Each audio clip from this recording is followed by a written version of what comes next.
worked in the kitchen. That's how that correctional officer came on to me in the bakery that morning.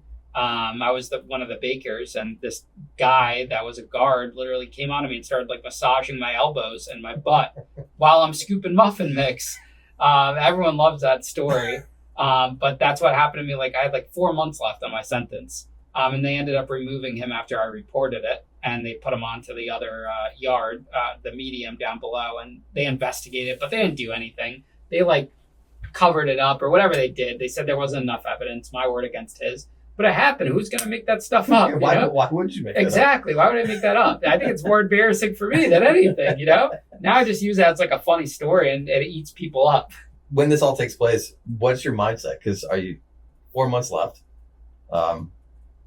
If there's a separation, would they have to put you in a shoe again, maybe? Yeah, normally in a situation like that, if they don't have another prison for the guard to work at, or if they can't remove him, it's always like the inmate's in the wrong. So they would remove the inmate and put him in the shoe. That's why I didn't want to report it initially. It took me like a month to report it. I was like, I'm pissed. I got 4 months left and this is really happening to me right now.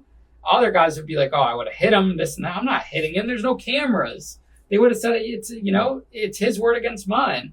But I was just pissed at. That's how I felt. I was just pissed that I was probably going in the shoe for the remainder of my sentence. And I had already done almost 6 months in the shoe between everything. But luckily they said, no, you're not going in the shoe. They left me at the camp and they got me on up out of there.